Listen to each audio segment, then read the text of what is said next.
Companheiros e companheiras, então, boa tarde mais uma vez, sejam todas e todos muito bem-vindos ao nosso terceiro seminário de debate da estratégia, né, nesse nosso campo do Brasil, e hoje com grandes companheiros, né, de luta que há bastante tempo dividem as fileiras junto com o MPA, né? Então, daqui a pouquinho o Cacá apresenta eles, né, para que são companheiros do nosso meio, né, bem popular, todos e todas já conhecem, mas vamos dar início ao nosso seminário. Então, é com muita alegria que a gente recebe todos vocês nas nossas casas, né? Hoje a gente fala a partir das casas, sigamos em isolamento físico, porém o social, nós estamos lidando com ele dessas formas virtuais, né?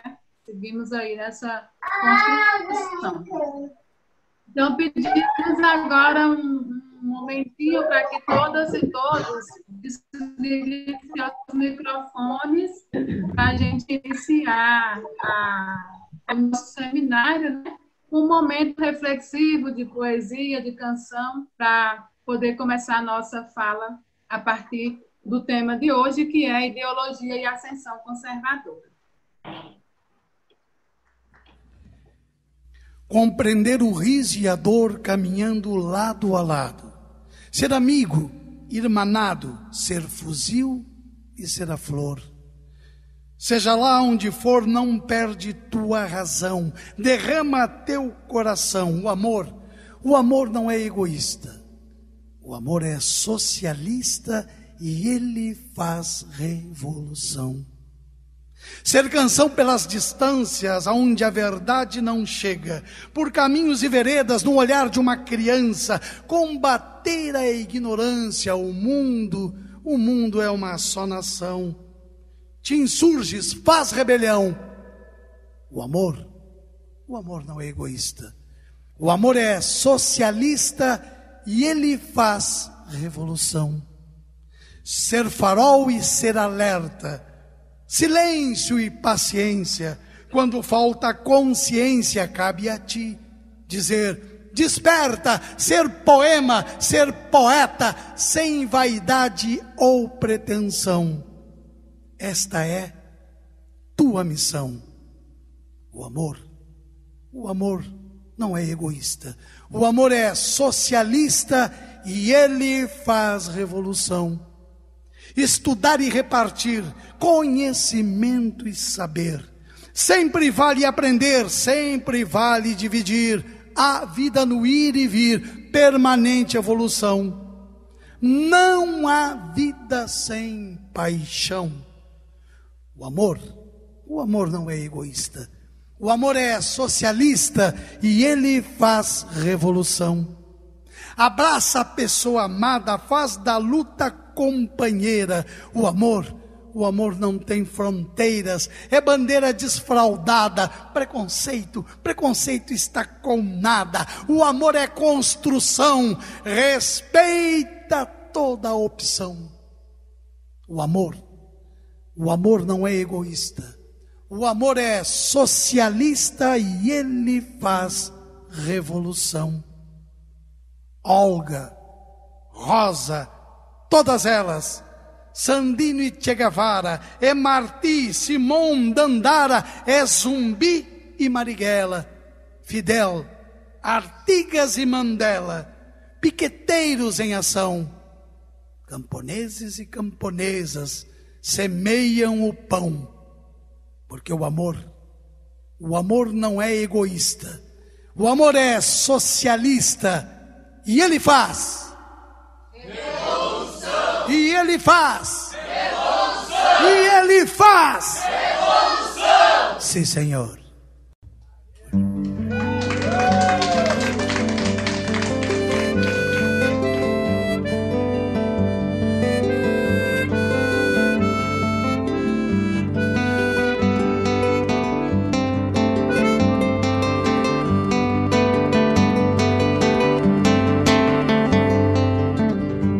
Aconteceu num certo dia, hora da Ave Maria, o universo viu gerar.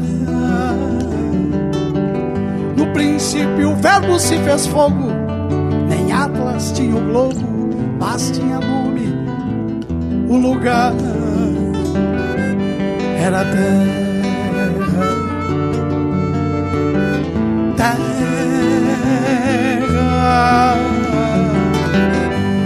era terra,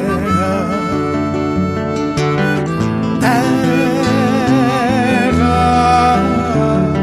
e fez o Criador a natureza, fez os campos e florestas, fez os bichos, fez o mar. Fez por fim então a rebeldia que nos dá a garantia, que nos leva a lutar pela terra, terra, pela terra.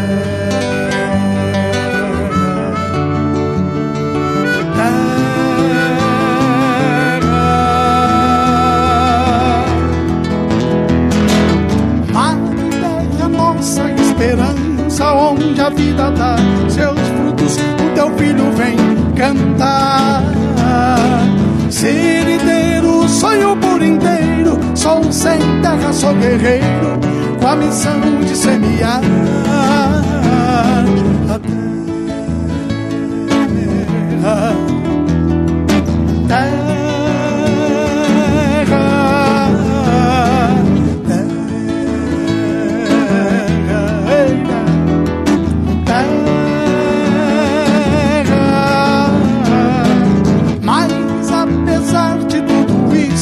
O latifúndio é feito um inso que precisa acabar. Romper as cercas da ignorância que produz a intolerância. Terra é de quem plantar. Vamos juntos então.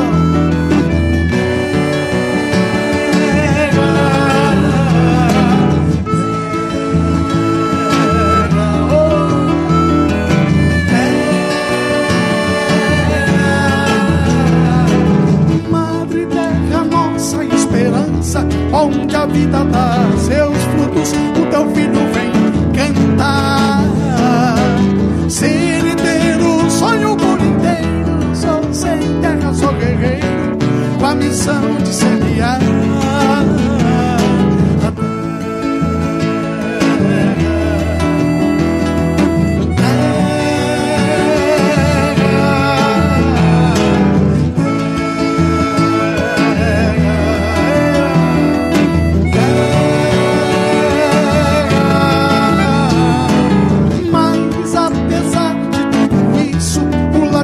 É feito um inso que precisa acabar. Romper as cercas da ignorância que produz a intolerância. Terra é de quem plantar. Vamos no forte então.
Obrigado.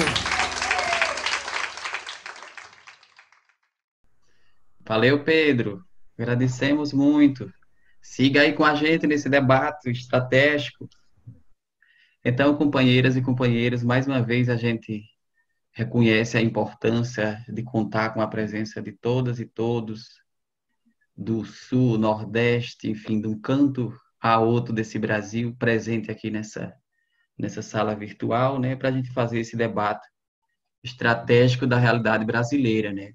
Então, não é qualquer tema, né? Ele exige pessoas do nível desses que foram convidados para contribuir com a gente, que a gente está nesse terceiro dia de encontro, né? Terceiro ciclo, né? E hoje discutir justamente essa questão da ideologia e ascensão do conservadorismo, né?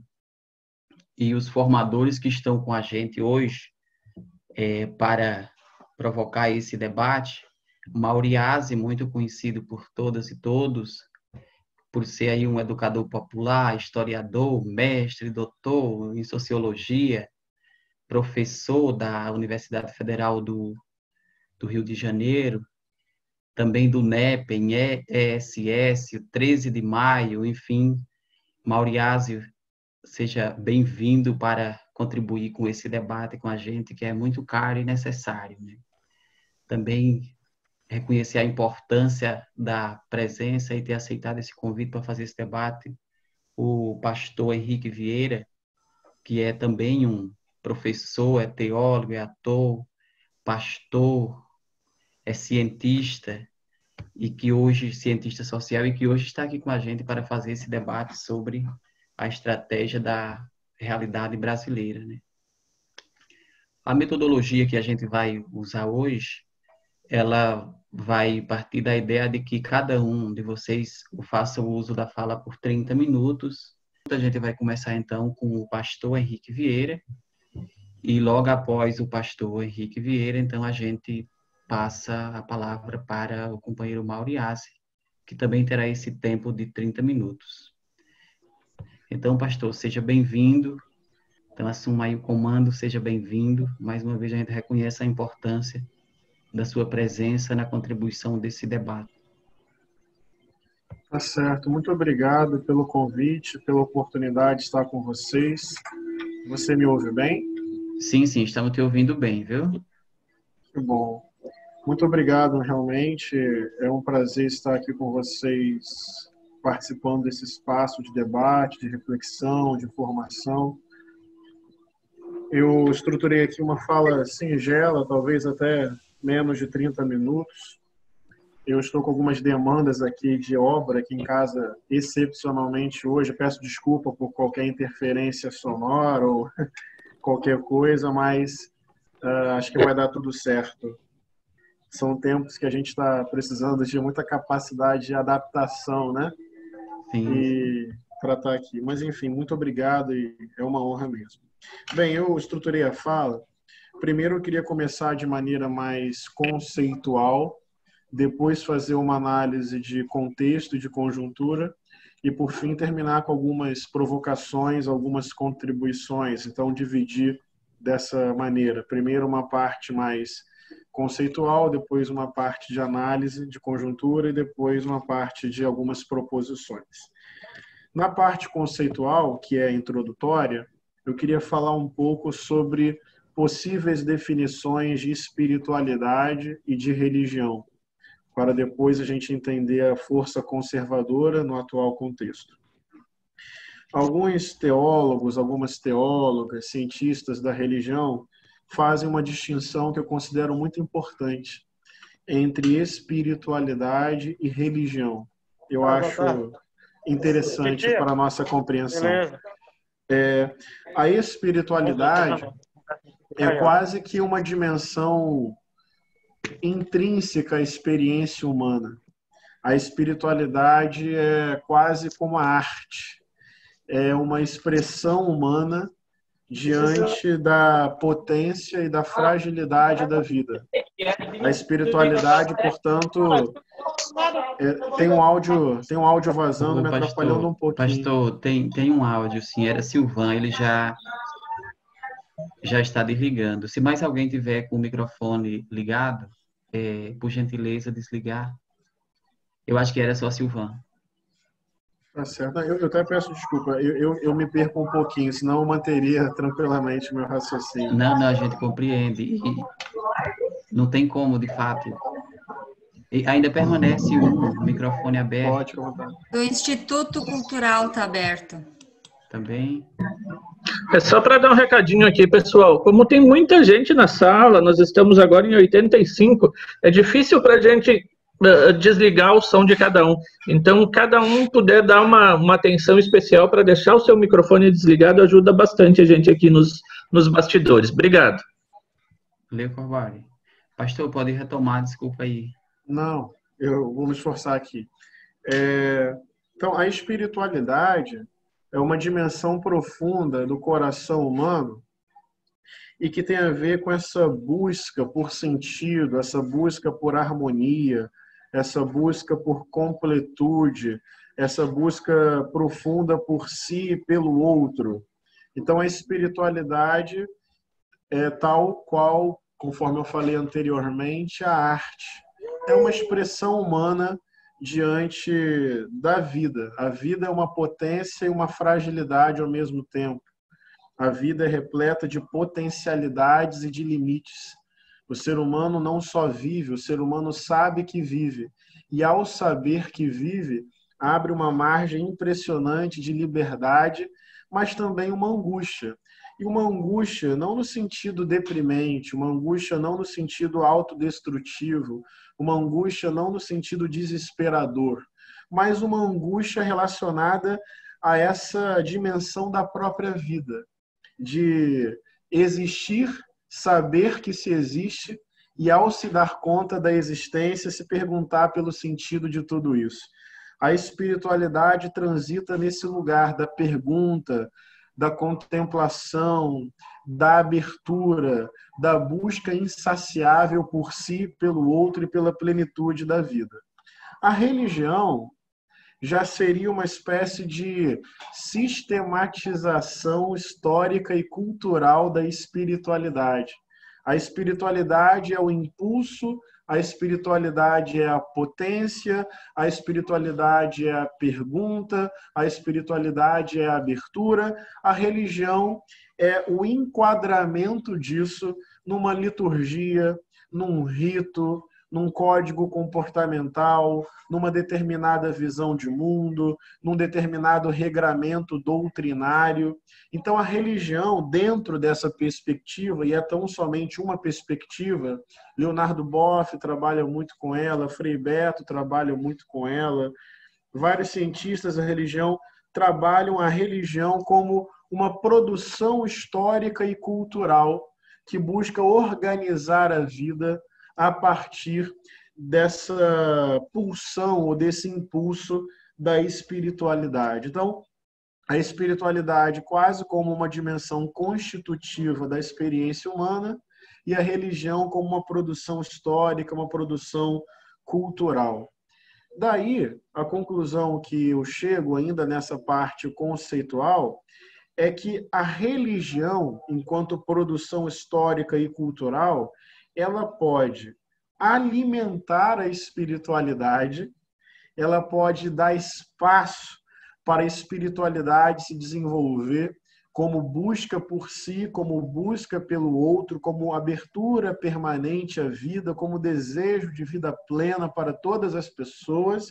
A religião pode ser algo que alimenta a espiritualidade. Porém, a religião também pode ser algo que sufoca a espiritualidade. Existem formas religiosas que conseguem subtrair, retirar, anestesiar, limitar essa potência criadora, essa potência criativa da espiritualidade. O fundamentalismo, o extremismo e o fanatismo seriam formas religiosas que conseguem subtrair o potencial aberto, criativo, criador, inventivo da espiritualidade. Então, enquanto a espiritualidade abre, o fundamentalismo ou o extremismo fecha.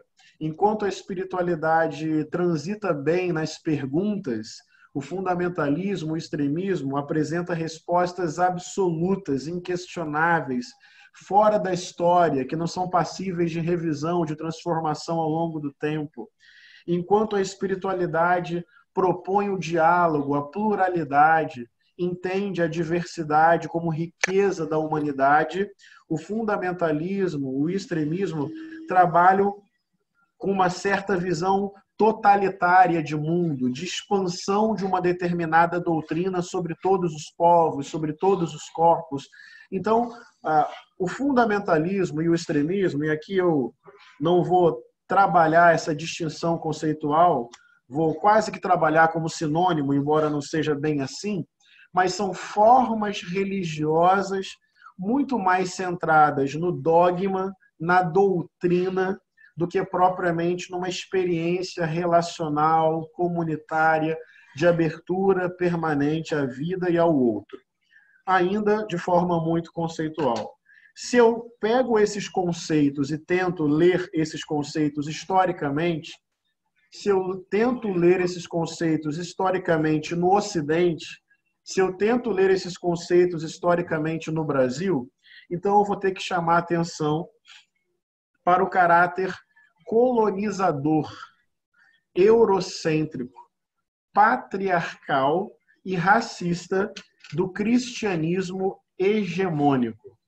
Eu falo aqui na condição de cristão, eu falo aqui na condição de discípulo de Jesus Cristo de Nazaré, eu falo aqui na condição de alguém que é apaixonado pela tradição bíblica, eu falo aqui na condição de alguém que lê a Bíblia percebendo a parceria que Deus tem com os oprimidos e as oprimidas da história.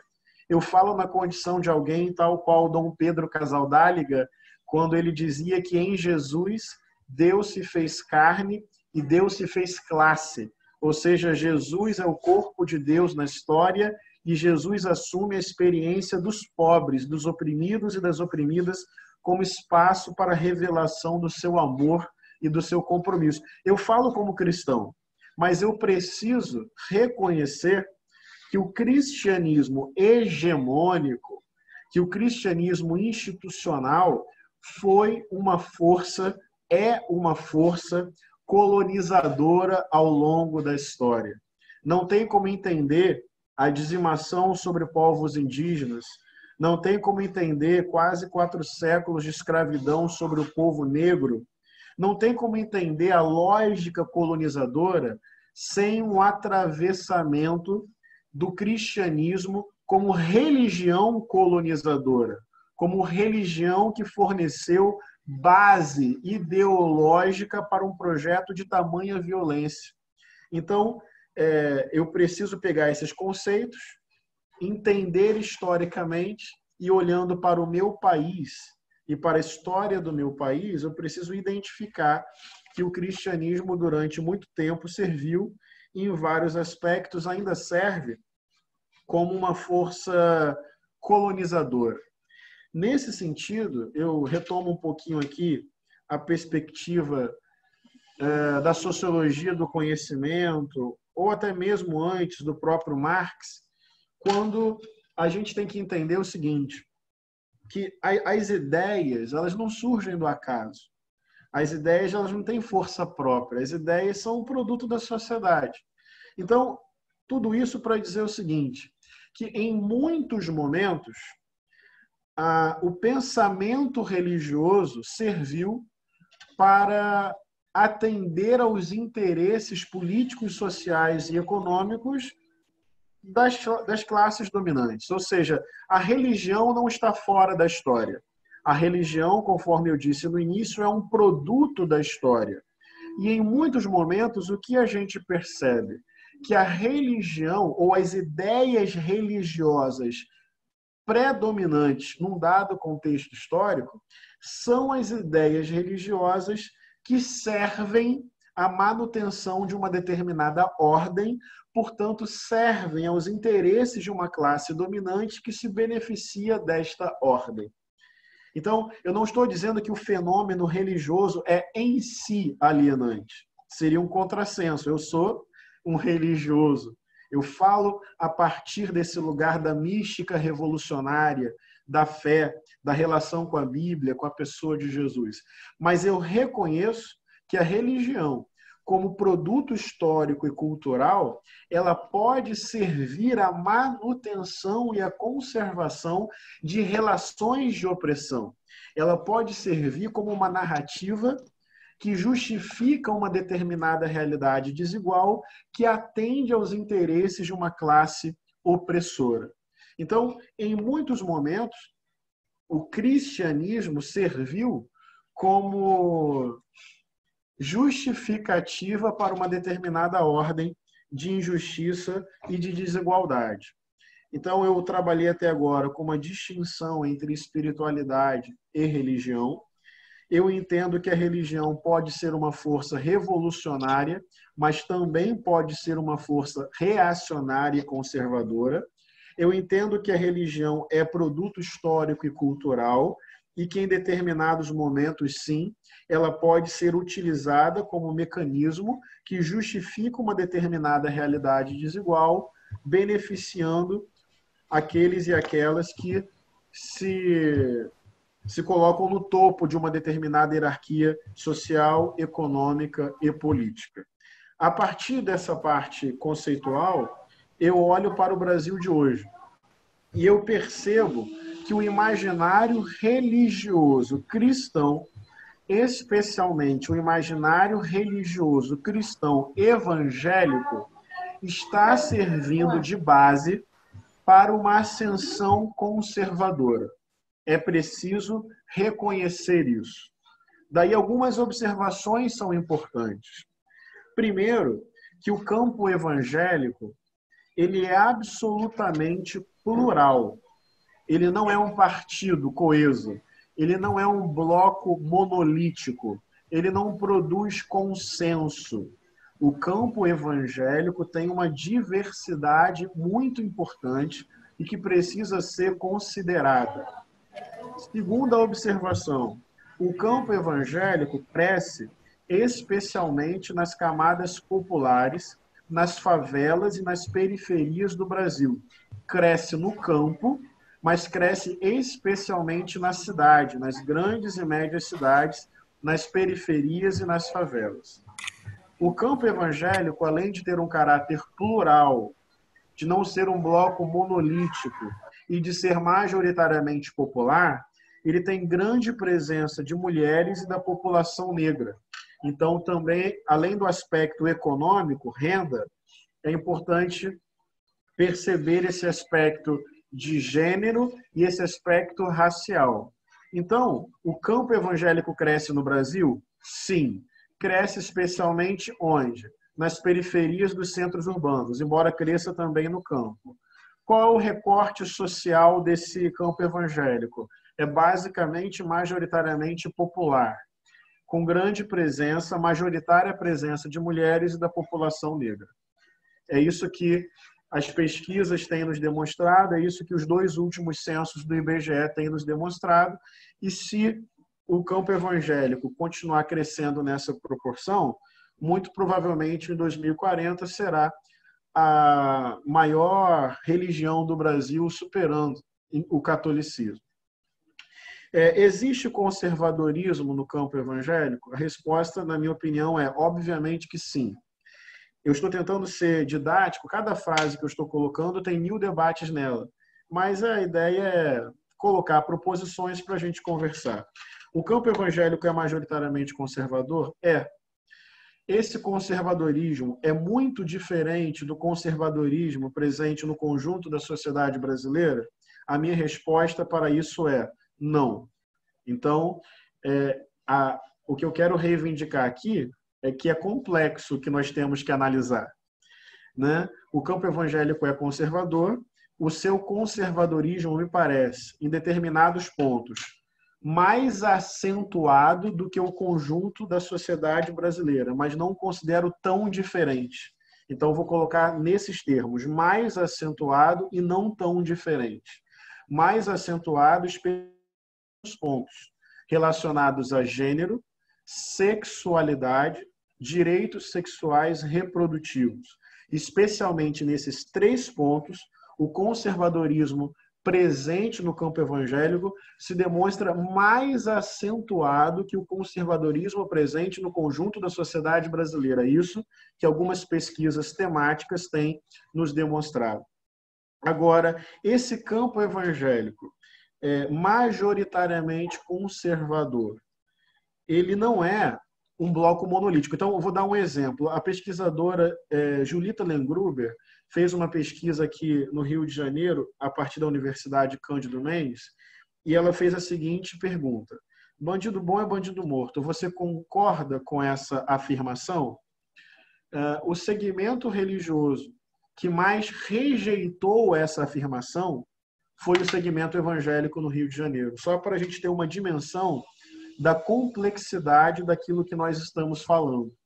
Então, é um campo majoritariamente conservador, em determinados pontos um conservadorismo mais acentuado que o conservadorismo médio da população brasileira, mas não é um bloco monolítico e se apresenta como majoritariamente popular.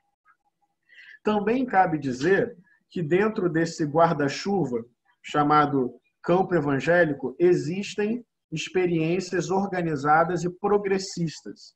Existe o MEP, Movimento Evangélico Progressista, existe a Frente de Evangélicos pelo Estado de Direito, existe o Coletivo Fraterna, de vozes pastorais e comunitárias pela democracia, existe a FEPLA, Frente Evangélica pela Legalização do Aborto, existe o MNE, Movimento Negro Evangélico, existe o Coletivo Evangelics, que é para tratar a questão da diversidade sexual, da identidade de gênero. Portanto, o campo evangélico também tem movimentos organizados progressistas, e não somente no presente. Eu poderia voltar a 1962, na chamada Conferência do Nordeste. O que foi a Conferência do Nordeste? Um congresso realizado pelo campo evangélico da época, especialmente puxado pela Igreja Presbiteriana, e o tema do congresso era Cristo e o processo revolucionário brasileiro. Então, era uma parcela do campo evangélico, no início da década de 60, discutindo as reformas de base do governo Jango e defendendo uma responsabilidade social da Igreja na transformação estrutural da sociedade brasileira. Eu poderia voltar mais no tempo e identificar a presença, queria registrar isso como um exemplo didático, registrar a presença de evangélicos pentecostais na base das ligas camponesas, na década de 50 e na década de 60. Mas eu não preciso ir lá. Eu posso ir no presente, olhar para o MTST, olhar para o MST, olhar para a experiência de vocês da MPA e perceber que existe presença evangélica em movimentos sociais lutando por moradia, por reforma agrária agroecológica e por aí vai. Por que eu estou dando esses exemplos do passado e do presente? Para reivindicar que existe uma pluralidade importante no campo evangélico, que existe um conservadorismo hegemônico, mais do que conservadorismo hegemônico ou prevalente.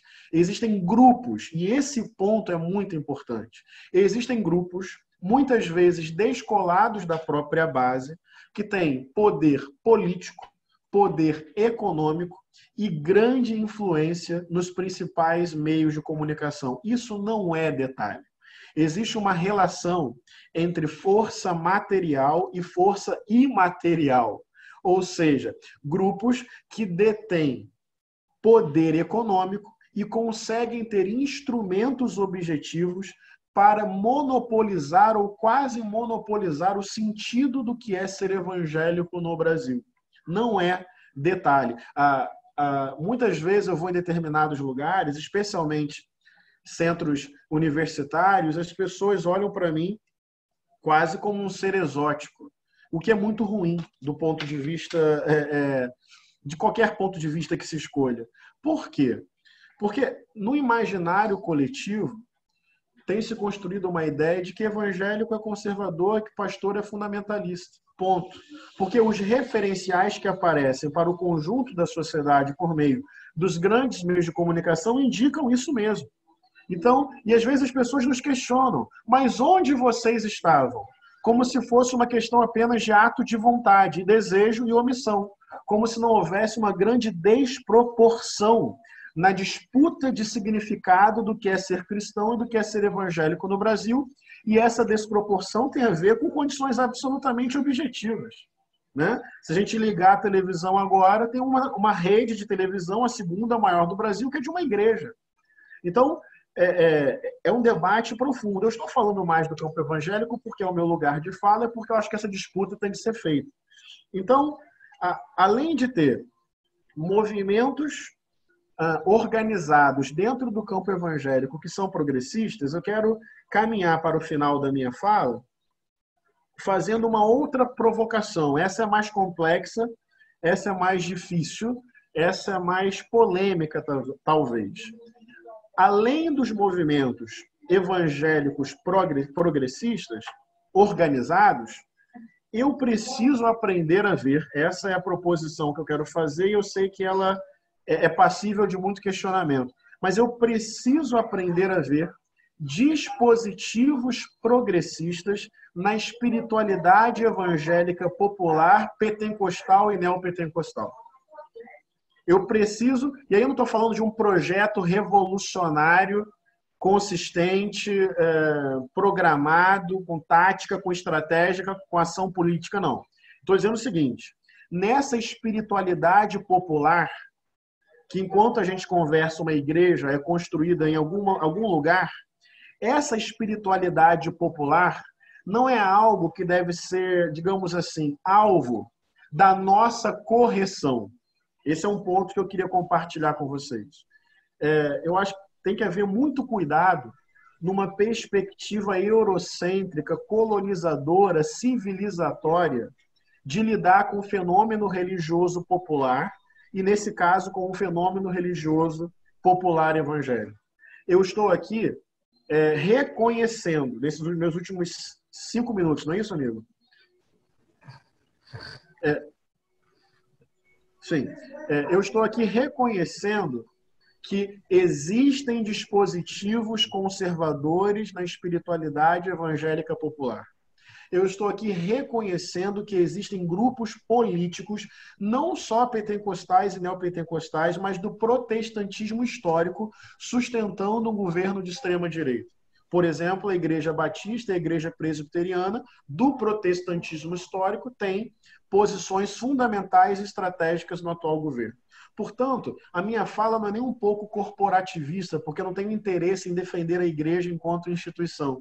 Tal qual Desmond Tutu falava e fala, eu sou cristão, Deus não. Não tenho interesse em defender o cristianismo enquanto corporação, enquanto instituição.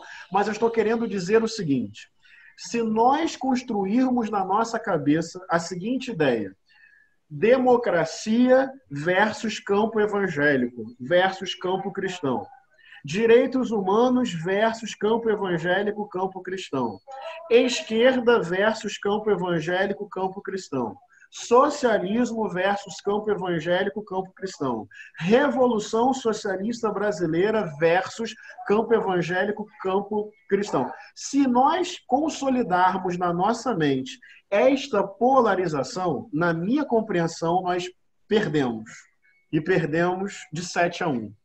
Se nós entregarmos a narrativa da espiritualidade religiosa popular nas mãos da operação fundamentalista disso, se nós não nos colocarmos em convivência para entender, para ouvir, para dialogar, para conviver, não é para chegar lá com o beabá da conversão daqueles que não entenderam o mundo ainda. Essa perspectiva civilizatória, para mim, ela se esgotou no tempo. E quem não entendeu isso, não entendeu uma frase que uma vez o Caetano Veloso disse, muito provocativa. A religião sempre vence.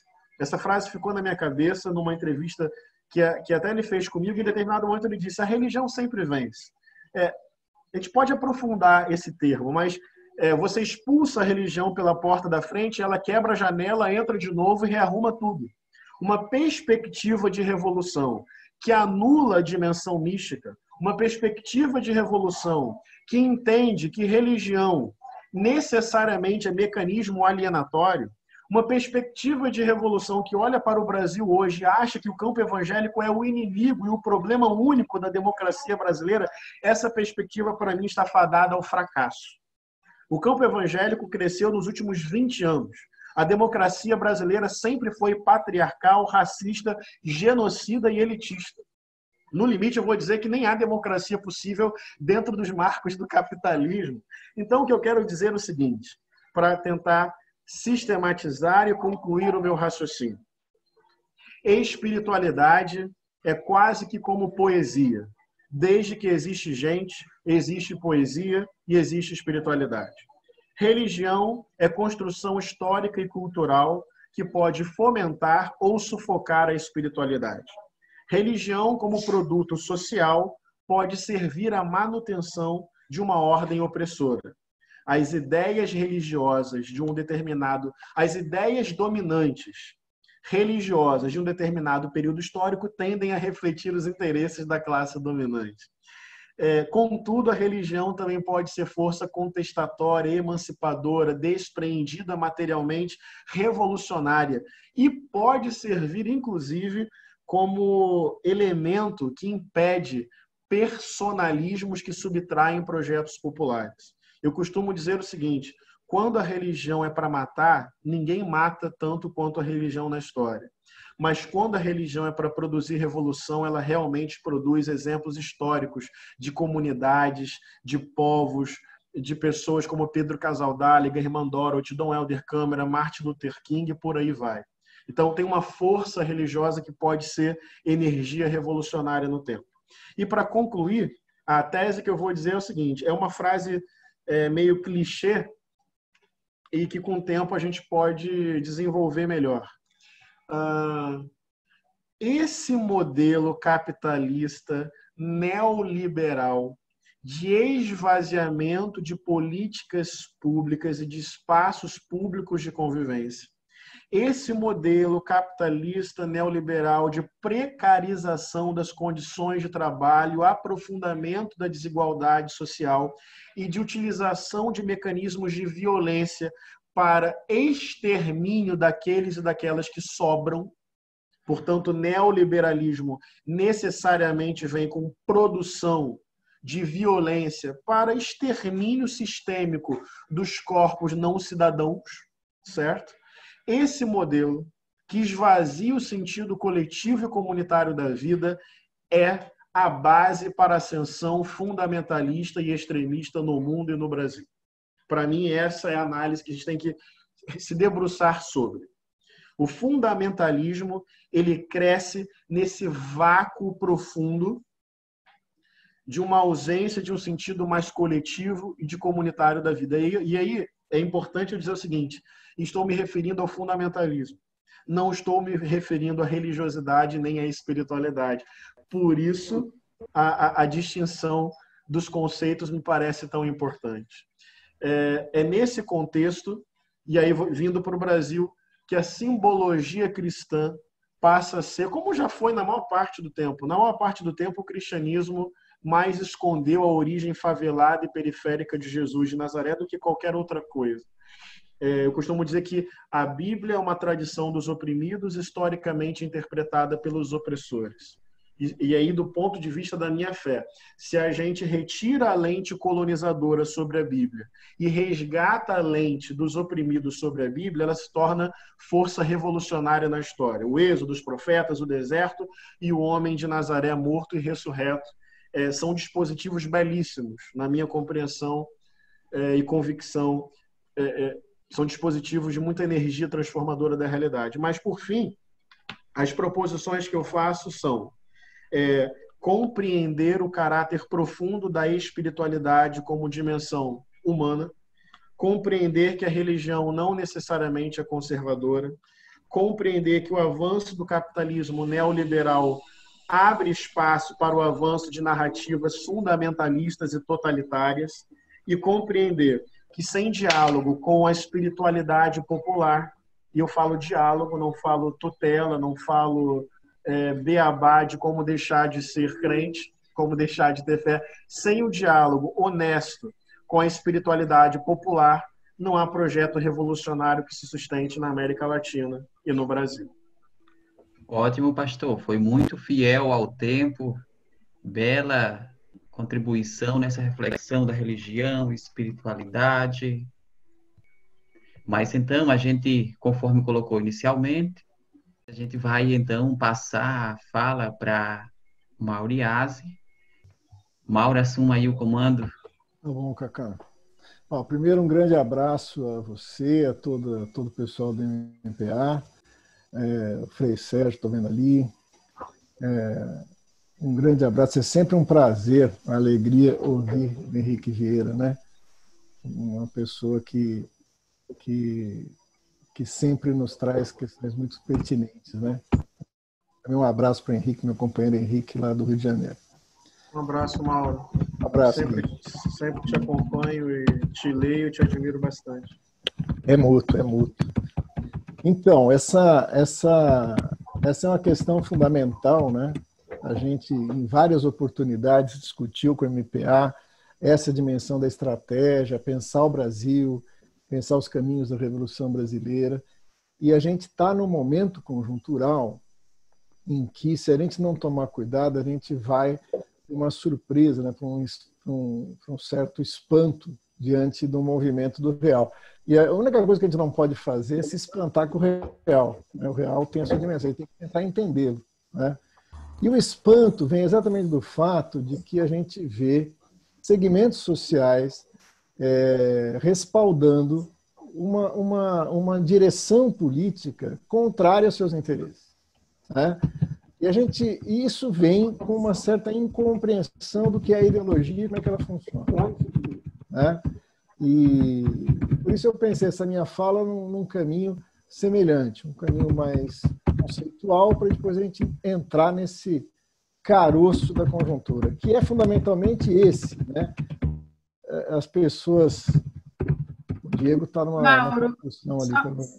Só um pouquinho, Mauro, desculpa te interromper. É que tem um camarada com o microfone aberto, Diego. Isso, tem uma percussão aí. E aí fica o bate-bate do teclado, tá? Isso, está passando para o microfone dele. Isso. Diego, tu pode fechar, por favor, o microfone? O Diego não viu. Fechou, pronto. Então, essa discussão, por que eu acho que é uma discussão conceitual? Porque tem aí uma incompreensão da ideologia. A gente, no fundo, acha que a ideologia é um conjunto de ideias que as pessoas assumem como suas, são impostas a ela. Né? Então, tem a ver com isso que falava o Henrique, né? Porque a gente começa a achar o culpado. Né? Quem é o culpado dessas ideias conservadoras terem aparecido? Então, vamos agora pegar o fundamentalismo religioso, um certo corte, né, da religião, para poder dizer que eles difundiram essas ideias, as pessoas inadvertidamente aceitaram como suas e, de repente, viraram conservadores. A gente precisa tomar muito cuidado com essa leitura. Porque essa, por exemplo, é uma leitura que prevalece na Damares, né? No núcleo do bolsonarismo, a guerra que eles fazem contra o chamado marxismo cultural, eles também acreditam que o marxismo é algo que as pessoas contaminaram os outros através da difusão de ideias. Daí a escola sem partido, daí uma série de iniciativas da extrema-direita para nos combater. Eles estão errados e nós, muitas vezes, erramos em acreditar que a ideologia é esse conjunto de ideias que, por algum veículo, massifica e contamina as pessoas. Né? Veja, do mesmo tempo que tem o registro aí que o fundamentalismo religioso agora é o grande vilão dessa história, a Rede Globo até bem pouco era isso. De repente, agora a Rede Globo é uma instituição democrática garantindo a ordem, né? Mas ela não é ela que difunde as ideias, etc. Tal. Ora, isso traz em si uma compreensão equivocada do que vem a ser ideologia. Essa é uma compreensão da ideologia como um conjunto de ideias, valores e representações que são difundidas, tendo a classe dominante muito poder para difundi-las, elas acabam sendo hegemônicas numa sociedade. E as pessoas se servem dessas ideias para pensar o mundo, muitas vezes contrário à sua própria condição, à sua própria existência. Feliz ou infelizmente, as coisas não são tão simples. A ideologia não é um mero conjunto de ideias que são difundidas. Né? Que, então, Os templos vão difundir ideias conservadoras na caricatura e nós vamos difundir ideias progressistas, movimentos sociais, partidos, sindicatos, e vamos aí para a batalha das ideias, vamos ver quem ganha. Não é bem assim. Então vamos lá descascar esse problema. A primeira peça que nós colocamos é que para o Marx está claro que as ideias são a expressão ideal de uma certa materialidade, da relação que os seres humanos estabelecem entre si para produzir sua vida. Entre as diferentes formas que o ser humano se relaciona para produzir sua vida, ele produz o que comer, o que vestir, onde morar, mas ele também produz instrumentos, ele produz relações e ele produz representações. Isso que o Vieira nos chamava atenção com toda razão, né? Que a gente possa chamar de espiritualidade, de subjetividade, ou seja, a maneira como a gente se relaciona e produz representações sobre essas relações com a gente, com os outros, com a vida, com a morte, com a espiritualidade, etc. Isso vai formar um conjunto de representações, de ideias que formam uma consciência social de uma certa época.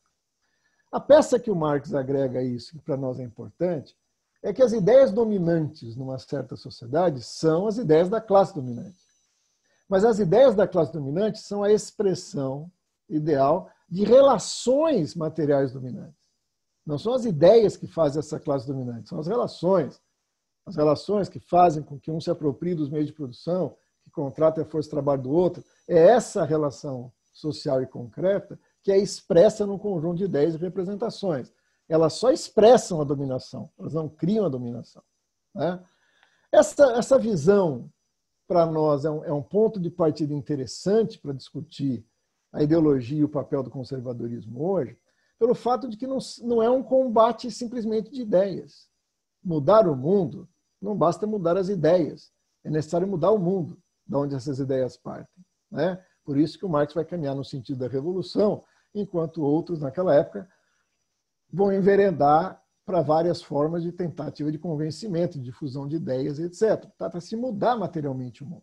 Ora, isso, quando se expressa no âmbito de um conjunto de ideias de uma classe dominante, produz um fenômeno que é a ideologia. A ideologia não é qualquer conjunto de ideias. Ela tem uma função muito específica. E essa função, seguindo aí as pistas do Marx, que eu queria aqui pontuar. O Marx identifica aí 5 aspectos como a ideologia funciona, né? Como que esse conjunto de ideias, se tratando de uma sociedade de classes, dividida em interesses antagônicos, né? Como é que esse conjunto de ideias, essa consciência social, assume o papel de uma ideologia? A primeira característica que a gente destaca é que a ideologia é um conjunto de representações, de ideias, mas ela tem claramente a função de encobrir, esconder. Marx usa o termo velar, né? Então, impedir que seja visto, né? A ideologia é um conjunto de ideias que é como se fosse uma cortina que encobre as determinações dos fenômenos, impede que você as veja, né? O segundo aspecto que a ideologia opera é que ela inverte, ela produz uma inversão. E exatamente essa inversão é fundamental para esconder as determinações. Vou dar um exemplo de inversão que aconteceu na discussão da abolição da escravatura no Brasil, que me parece perfeito, que é trazido aqui pelo Clóvis Moura no seu estudo Rebelião nas Senzalas, né? E ele está tratando do Souza Carneiro, que é um conservador, e ele está reclamando da lei do ventre livre. Veja bem, né? Já está, desculpa, que já é no contexto da abolição, da Lei Áurea, em 1888. E ele está reclamando do quê? É melhor ouvir a palavra do Souza Carneiro para entender o que eu estou chamando de inversão ideológica. Como é que a ideia pode inverter um fenômeno, né? Ele está dizendo o seguinte, ó, vou ler as palavras dele, né? O escravo é uma propriedade legítima. Quando foi mandado desapropriar pela lei de 13 de maio, que declara extinta a escravidão, segue-se que isso não pode acontecer sem produzir graves injustiças, né? Graves injustiças. Se não for acompanhado claramente de uma indenização correspondente ao valor dessa mesma propriedade. Sem isso, né, a mais bela das leis, por mais humanitária que seja, só pode vir ao mundo com uma das faces suja por uma enorme mancha de espoliação injusta. Olha que legal esse conservador, né? Quer dizer, diante do fim da escravidão, ele está reclamando que o fim da escravidão pode cometer uma injustiça. Ora, a escravidão não está sendo identificada como uma injustiça, mas uma legalidade, e era legal, né? E ele precisa ser indenizado. Olha que inversão surpreendente, né? Quer dizer, o escravista precisa ser indenizado porque ele vai perder a propriedade dele, né? Já o negro não precisa ser indenizado pelos 300 anos que foi explorado, mas ele precisa ser indenizado. Então, esse tipo de inversão que o próprio discurso produz é típico da ideologia, né? Quando o conjunto dos patrões se consideram classes produtivas e os trabalhadores apenas auxiliares dessa produção, não é? Isso fará com que a gente tenha, portanto, um segundo mecanismo da ideologia, que é uma inversão. Os seres humanos apresentados como mercadoria, a vida em segundo plano para o mercado ser o primeiro plano. São inversões em que a ideologia opera. A terceira característica é a naturalização. Algo que é histórico, que é social e que é apresentado como se não fosse. Abstraído da história, retirado da sua história. Quando o Henrique Vieira nos fala, né, a religião é histórica, né? Se você tem uma coisa constituinte do ser humano que é a espiritualidade, a forma como essa espiritualidade foi sistematizada em cultos, dogmas, sistemas religiosos, só pode ser entendida na sua historicidade.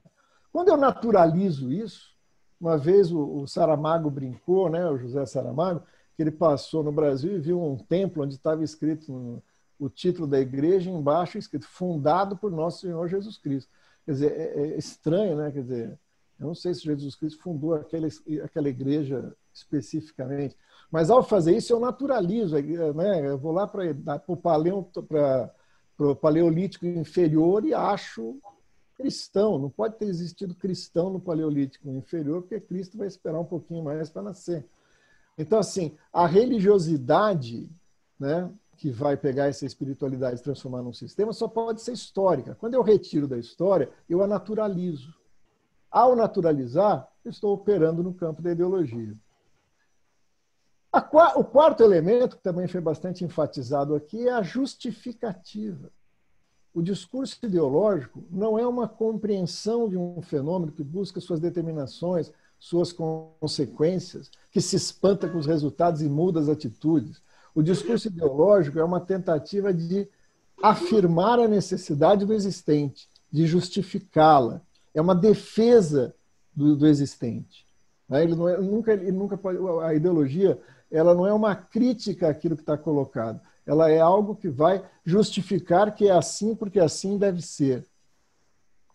E por último, mas não menos importante, o Marx trabalha a ideologia como algo que encobre, que inverte, que naturaliza, que justifica o real, apresentando o interesse particular como se fosse universal. E aí que isso se conecta com o termo de classe, né? Quer dizer, as ideias da classe dominante é um enorme esforço para transformar a sua visão particular de mundo na visão universalmente aceita na sociedade.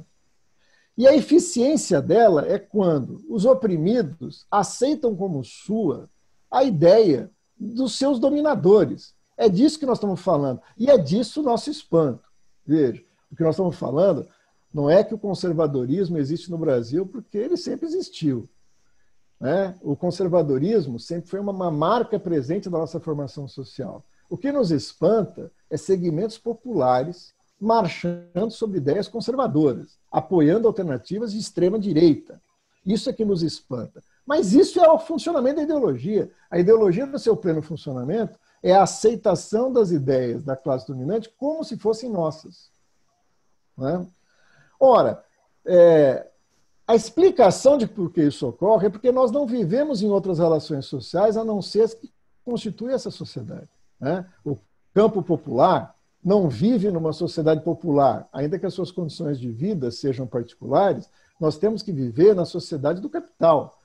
Nós temos que vender nossa força de trabalho, ganhar nosso salário, ir no mercado, comprar os produtos do trabalho como se fossem mercadorias, pagar por elas o seu equivalente geral, né? E todos nós estamos vivendo sob essas condições. Pelo menos o MPA, que é revolucionário, socialista. Não, o MPA é revolucionário. O socialista tem que produzir alimento, tem que vender o alimento, compra as roupas no mercado, né? Compartilha das relações que constituem essa sociedade. Todos estamos envolvidos nessa forma histórica. E ao estar envolvidos nessa forma histórica, nós somos socializados, introjetando essas relações na forma de valores e representações que a ela correspondem. Não é? Ora, se isso é verdade, o grande dilema é como é que isso quebra, né? Isso se quebra, a ideologia é muito poderosa, porque ela se fundamenta nesse enraizamento das relações existentes na forma de valores, mas ela se quebra porque a vida real entra em choque com essa representação que dela deriva, né? Aí entra um movimento interessante. Se o mundo ficasse parado, a ideologia seria perfeita. Só que como a ideologia é um conjunto de representações de um mundo que está em movimento, quando o mundo se movimenta, as ideias e as representações, por vezes, entram em crise com o real movimentado. E o capital é uma sociedade que produz intrinsecamente crises, gerando os momentos onde as representações ideais se chocam com a realidade existente, produzindo crises. Por que eu estou citando isso? Porque, em grande parte, o conservadorismo é uma reação apaixonada a essa crise. O conservadorismo aparece exatamente no momento, não do crescimento, da estabilidade do modo de produção capitalista. Ele emerge sempre e mais intensamente nos momentos de crise. Nos momentos de crise, a classe dominante defende de forma mais enfática as suas ideias. Né? O interessante é que o Marx usa nesse momento certos termos bastante próximos do tema que estamos discutindo aqui. O Marx vai falar, eles vão defender isso de forma sagrada, eles vão defender isso de uma hipocrisia. Por que hipocrisia? Porque é o real desconectado da representação ideal. A antiga afirmação de que as suas ideias correspondem ao real do mundo, à sua verdadeira substância, ficam agora ameaçadas. Mas mesmo ameaçadas, elas são reafirmadas. Daí a época da hipocrisia que estamos vivendo. O conservadorismo, em grande medida, é uma reação violenta a essa crise, que ameaça os valores, mas não é uma defesa dos valores, cuidado. Ela se expressa como uma defesa dos valores, mas, na verdade, é uma defesa da vida, da realidade, da forma social que quer se manter. Quem quer manter? A classe dominante. Daí o grande impasse. Por que setores da classe trabalhadora caem nessa armadilha e passam a defender isso? O que na verdade, é o conservadorismo? Né? O que é essa onda conservadora, como muitas pessoas falam, e que se apresentou de forma bastante evidente no Brasil? Quando as pessoas começam a perguntar de onde veio esse conservadorismo, como é que isso emergiu em 2015, na forma de uma manifestação de extrema-direita, como é que isso apareceu? É bom que a gente tome cuidado para responder essa questão com cautela. Ele não surgiu de lugar nenhum, ele sempre esteve lá. Né? Como foi falado aqui, a sociedade brasileira é uma sociedade de via colonial, escravista, patriarcal, preconceituosa. O conservadorismo é uma marca constitutiva da nossa formação social. Ela sempre foi muito mais determinante do que o pensamento crítico. Muito mais. Né? É um erro, assim como é um erro generalizar evangélicos igual a pensamento conservador, é um erro homogeneizar o conservadorismo. Tem pensadores conservadores instigantes no Brasil, né? Ainda que conservadores. O fato não é esse. O fato é que esse conservadorismo seja de forma mais liberal. O Brasil é um país estranho. Liberal, conservador é uma coisa estranha. O liberalismo sempre foi uma corrente revolucionária do ponto de vista capitalista. No Brasil, ele é uma doutrina conservadora. Se o liberalismo é conservador no Brasil, né, o conservador, propriamente dito, se aproxima da extrema-direita. Mas no momento da crise, essa reação violenta à ordem real ou potencialmente em perigo faz com que emerja o conservadorismo como um fenômeno. Vejamos suas características. A primeira característica do conservadorismo, tal como se apresentou agora, né, ainda que partindo de uma visão que aplane as diferenças do conservadorismo como um fenômeno mais geral, né? Ele se apresenta com uma grande dose de irracionalismo. Isso se explica por quê? Porque na origem do pensamento burguês, ele é revolucionário. E ele é, em grande medida, científico. Ele ajuda a compreender determinações do mundo em diferentes áreas, né? O próprio Marx se apoia, em grande medida, a economistas burgueses, né? Que constroem uma teoria da economia burguesa, constroem ciência. Quando a crise acirra, né? Quando abre-se a contradição e as ideias não mais correspondem à realidade dos fatos, a classe dominante não pode se apoiar na ciência. Então ela tem uma reversão anticientífica, irracional. O irracionalismo é um fenômeno da crise do capital, da crise da sociabilidade burguesa, né? E isso está na base de autores que estudaram isso legal, como Carlos Nelson Coutinho, né? Ou Sartre, né? Ou Lukács. Mas o irracionalismo, atenção, é o primeiro ingrediente. O conservadorismo apresenta-se como um enorme irracionalismo. O mundo não faz sentido, as ciências não faz sentido, a ciência não explica o mundo, a filosofia não quer dizer nada, a teologia explica pouco, é um irracionalismo geral, é um refúgio da irracionalidade. A segunda característica é um enorme ressentimento. O que é o ressentimento? O ressentimento é uma dessas experiências subjetivas do ser humano, quando ele vivencia algo que não chega aos objetivos que ele imaginava poder alcançar, né?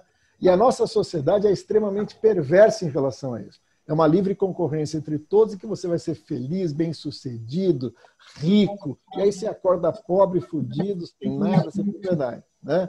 E aí você fala, bom, de quem que é a culpa disso? Da sociedade é uma coisa meio abstrata, é minha, né? Eu não consegui chegar nisso. Eu não consegui chegar no grau de consumo que me permite ter um carro, uma casa, né, todas essas bobagens tecnológicas, etc. e tal, ir na universidade, ter uma carreira, ser bem-sucedido, né? Então, enquanto eu projeto trajetórias de extremo sucesso, minha vida vai virando um extremo fracasso. Tudo isso acumula um enorme ressentimento. Luiz Gama, né, abolicionista, é uma frase que eu gosto muito, que ele fala assim, o Brasil se assemelha a um povo de náufragos que vive esperando alguém vir aqui salvar a gente da ilha onde nos esqueceram, né? Então, assim, o Brasil é uma enorme organização de um ressentimento de um país que era para dar certo e que nunca deu. Isso é um aspecto do conservadorismo que tem que ser levado em conta, né? Os símbolos de elaboração. O Renato deixou. Só que agora a gente não está conseguindo ouvir, o roteiro dele está no máximo. O que está acontecendo? Ô, Renato, seu microfone está ligado. Se você puder desligar. Então, esse enorme ressentimento, no Brasil, se expressa de forma muito forte. Né? Muito forte. O Brasil, que era para dar certo, que não deu. Os principais exemplares dele é um cara que queria ser filósofo e não conseguiu nem ser astrólogo. Né? Um cara nunca ninguém conseguiu levar ele a sério. Porque não é uma pessoa a ser levada a sério. Ele é um caçador de pato que vive nos Estados Unidos e não produziu conhecimento relevante nenhum. Mas ele não vai julgar isso pela qualidade do seu pensamento. É um mundo que não chegou à altura da sua enorme capacidade de pensar. Tudo bem. Isso vem junto com algo que é característico da onda conservadora, que é o preconceito.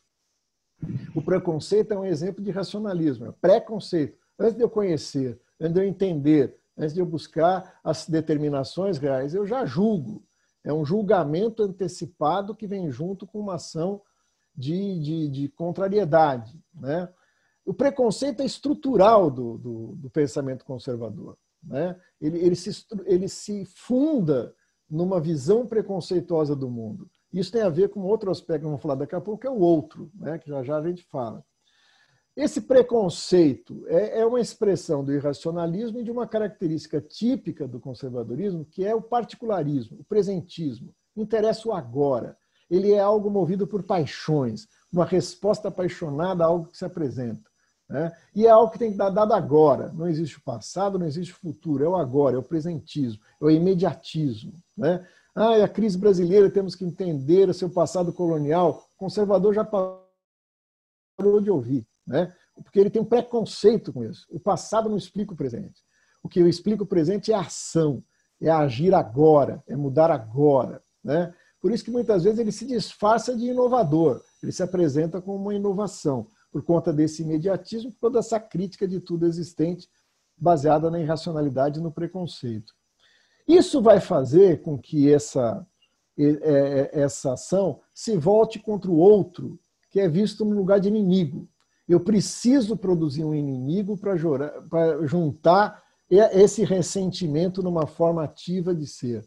Então, o outro tem que ser preconceituosamente estigmatizado, né? Então, ele é o outro, ele é o comunista, ele é o negro, ele é o índio, ele é o ecologista, ele é a mulher, ele é o feminismo. Eu tenho que estigmatizar isso para criar algo contra o quê? Ao combater, eu coesiono o bloco conservador e faço dele um bloco politicamente ativo, né? Por último, mas não menos importante, é a ênfase em valores.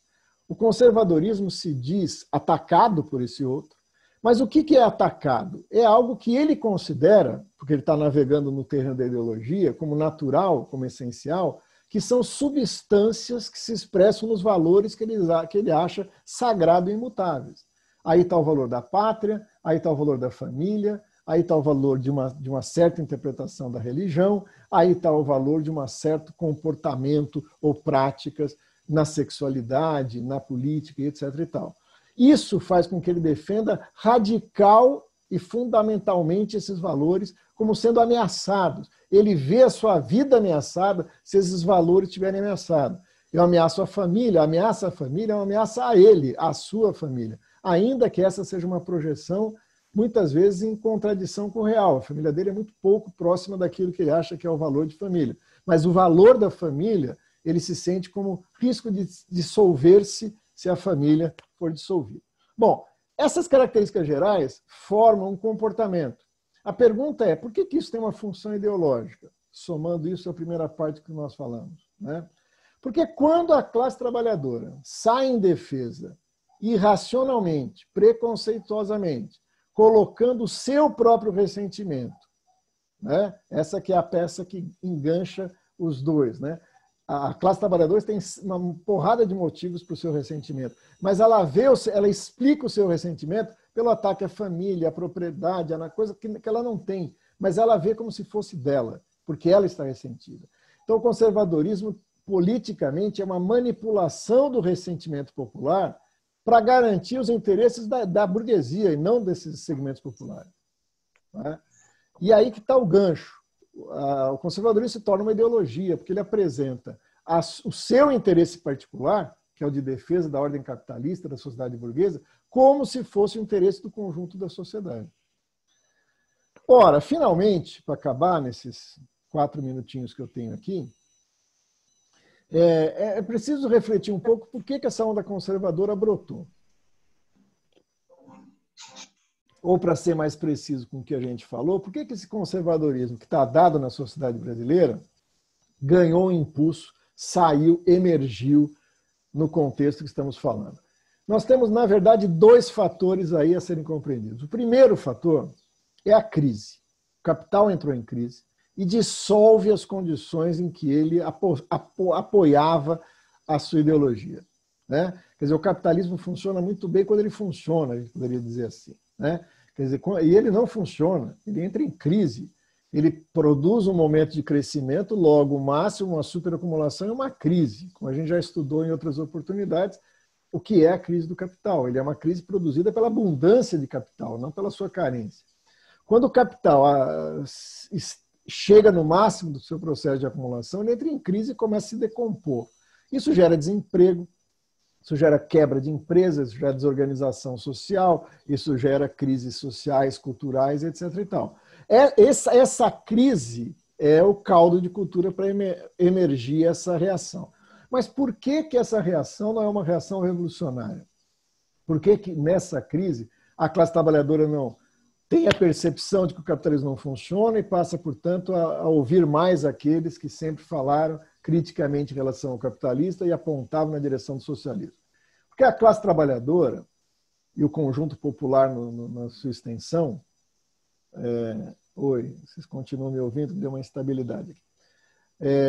A classe trabalhadora ela é constituída por sua experiência. O segundo fator que tem que ser colocado é o fracasso de uma estratégia, né? Ainda que seja nos meus 3 últimos minutos, é algo que a gente conversou muito com a coordenação do MPA, já discutimos isso várias vezes. A estratégia democrática popular escolheu um caminho para a Revolução Brasileira. E os protagonistas desse caminho o implementaram. Só que esse caminho passava por um processo de diluição das diferenças de classe, de pacto, de crença na ordem atual, na institucionalidade burguesa, na possibilidade de chegar ao Estado burguês e usar o Estado burguês num longo processo de transformações gradativas.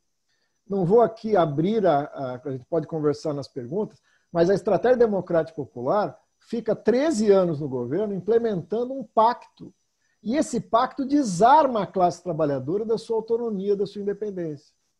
Ele passa a acreditar que a sociedade capitalista é o caminho para que o crescimento da economia capitalista possa gerar a taxação do Estado e a distribuição gradativa da riqueza no médio e longo prazo, né?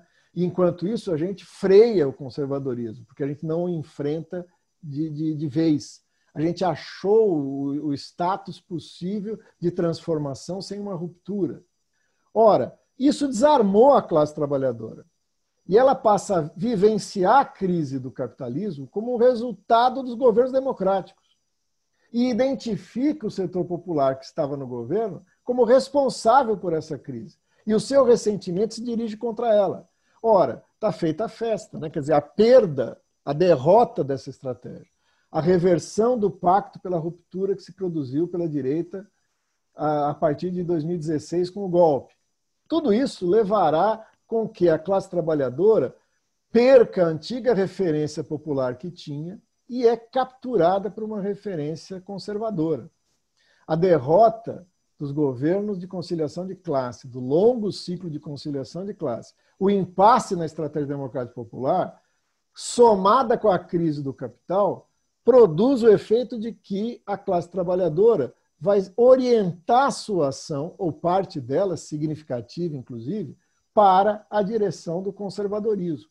E vai ser capturada pela extrema-direita, né?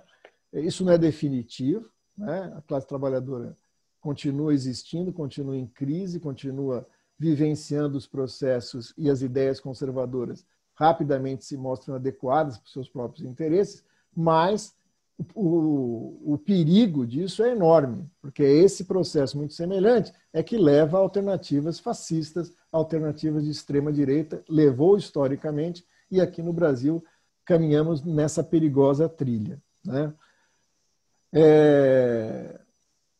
Veja, é um assunto que dá para falar o resto da vida, né? Mas a gente só tem 30 minutos, então é aqui que eu tenho que parar. Tem um poema que chama Como Nasce um Conservador, que eu acho que mostra um pouco aquela ideia que eu falei do ressentimento, que talvez possa não ter ficado entendido, né? O conservador é uma manifestação bastante intensa de um ressentimento profundo, do que você queria ser e não conseguiu, né? A gente precisa tomar muito cuidado com nossos ressentimentos, porque ele pode ser usado pela extrema-direita, né? Então tá. Assim nasce um conservador. De onde nascem os conservadores?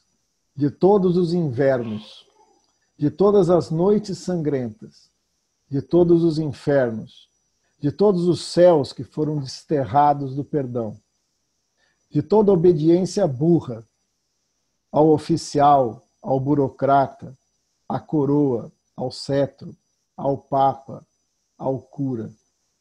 De todo medo, aquele medo que sempre te diz ao ouvido, agora não, ainda é cedo, depois.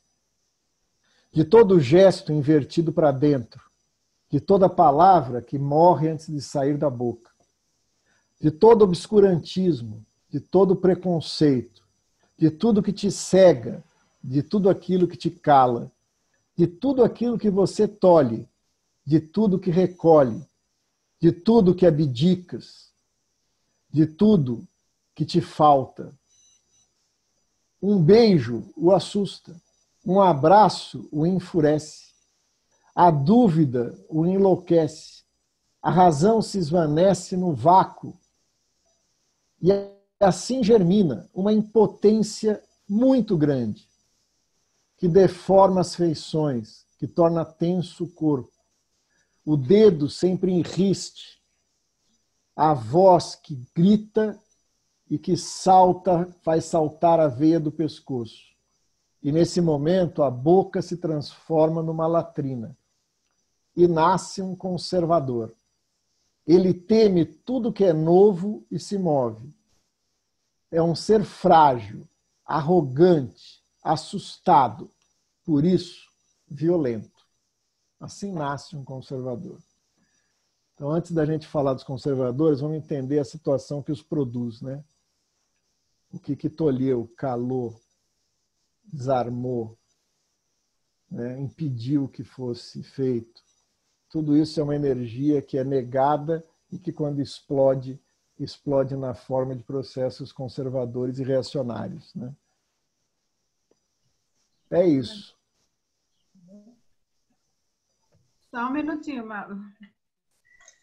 Essa pátria de varandas, casa grande, escravagista, maltrata filhos e filhas, eternos malabaristas. Pátria amada alienada, conservadora e entrevista. Essa pátria de interesses, totalmente individualista. Se pauta sem conhecer o que diz o comentarista. Pátria alada, pátria mídia, conservadora e entrevista. Essa pátria de mentiras, traidores e oportunistas. Capazes de grande império, de projetos minimistas. Uma pátria de faz de conta, conservadora e entrevista. Essa pátria do dinheiro, de ilustres, vigaristas, que pousam de bons meninos, que não passam de golpistas. Uma pátria roubada por eles, conservadora e entrevista. Pedro Munhoz. Mauro, é com essas palavras, com teu belo poema também, que a gente te agradece pela disposição do teu tempo, né, pelas belas contribuições que tu fez e que nos deixa inquietos a estudar mais, e esse é o papel do formador, né, como tu sempre defende a educação popular. Então, esse é o papel de nós irmos buscar mais e aprender e compartilhar. Então, o MPA te agradece muito, muito mesmo, e saiba que tu serás procurado para receber a cesta, mas também para fazer mais formação conosco, né, nos diversos espaços do movimento. Por hora são formações, né, virtuais, mas esperamos que tudo isso passe logo e possamos nos encontrar. E assim, como te agradecemos, né, agradecemos a todos os companheiros e companheiras também que dividiu essa tarde conosco, que abriu a sua porta para nos receber em suas casas, né, e poder ouvir, aprender, compartilhar. Tenho certeza que tu também aprendeu muito hoje com todas essas contribuições, né? E sempre é assim, a gente compartilha e também aprende. Um forte abraço. São Paulo está frio, mas acho que no litoral não está. Então, um abraço aí para te aquecer de boas energias. Tá bom, estou aquecido. Um abraço para todo mundo. Obrigado, foi um prazer. Companheiras e companheiros, mais uma vez aí a gente reforça e agradece a presença das companheiras do MMC, PJMP, MST, por estar com a gente nesse momento de formação necessário, né? Afiar as ferramentas como parte daquilo que é indispensável para a nossa luta diária.